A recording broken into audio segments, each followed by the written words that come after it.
Yo, what's up mga kabiyahe? Ako nga pala si Mike. Mahilig ako bumiyahe gamit ang bike. Kaya tara, samahan niyo ako sa aking biyahing bike papasok sa aking trabaho. 8 AM nga pala ang pasok ko ngayong araw. At lunes na lunes.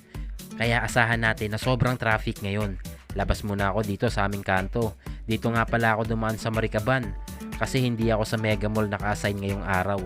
Doon tayo duty sa Parañaque, ang main warehouse ng aking company. 7:39 na ng umaga, Diyos ko po, wala pang 1 kilometro. Aabot kaya o aabutan? Tignan natin mga master, pagdasal na lang natin na walang traffic. Medyo maganda nga ang takbuhan natin dito mga master dahil pagdating ko ng domestic road, dito sa tapat ng NAIA Terminal 4 ay maluwag ang kalsada at walang ka-traffic. Kaya naman, kampante ako na hindi ako malilate sa mga oras na ito. Kaso nga lang mukhang nagbabadya ang pag-ulan, wag naman sana.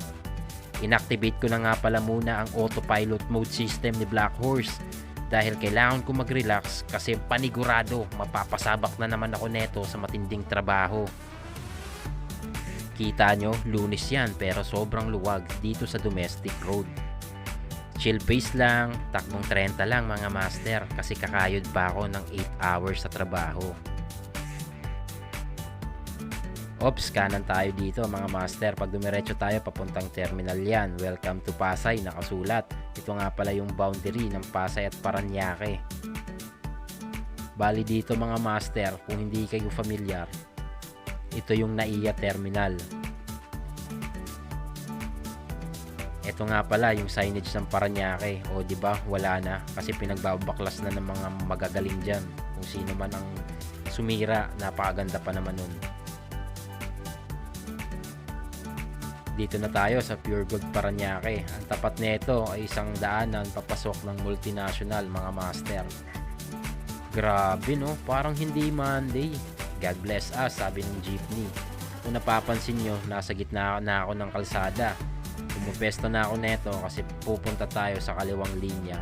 Dahil kakaliwa tayo dito, papasok sa Ambel Mansion, papunta ng C5. Dahil yung warehouse kung saan ako magtatrabaho ngayong araw ay nasa tabi lang ng kalsada along C5 Road. Yun nga pala yung Ambel Mansion. Medyo late na ako neto kaya itong naka e-bike ay akin ng pinishball. Sorry master, kailangan kitang fishballin dahil malilate na ako sa trabaho. Medyo maganda ang kalsada dito, malubak. Talaga namang favorite ni Black Horse yan.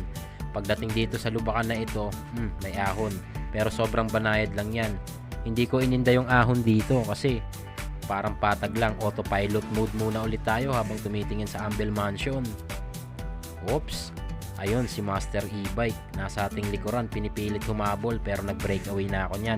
Pasensya ka na Master, malilate na kasi ako sa trabaho. Baka isipin mo kinakarera kita. Diyan nga pala ako duty, yung warehouse na malaki.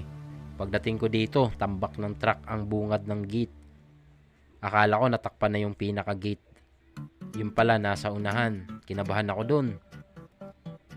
Yes, sa wakas umabot tayo. Kaso nga lang, aabot kaya sa tamang oras?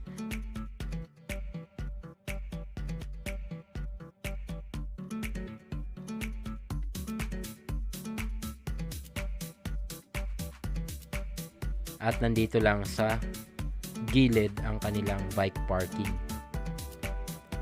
Parada ko na kagad si Black Horse dahil naghahabol na ako sa oras. Sa kakamadali ko nga pala, nakalimutan ko na uminom ng tubig. Kaya ayan, inom muna ako. Syempre mga master, tanggalin nyo muna yung mga accessories nyo. Wag na wag kayong mag-iiwan. Dahil dalang-dala na ako dyan dahil lang beses na akong nanakawan. Syempre mga master, wag na wag kakalimutan nalagyan ng padlock o kandado ang inyong mga bisikleta. Ang gamit ko nga pala dito ay isang U-lock para sa rear wheel na nakakabit sa frame at isang mahabang lock na nakakabit sa bike rack connected sa front wheel at sa helmet tapos tagos sa may frame. Alright. So ayun mga master, pasok na ako. Hindi nga pala ako na late neto. 7:59 ako nakapag time in. If you like this video, please don't forget to like, comment, share. Maraming salamat. Yan. Shoutout. Flying bike naman.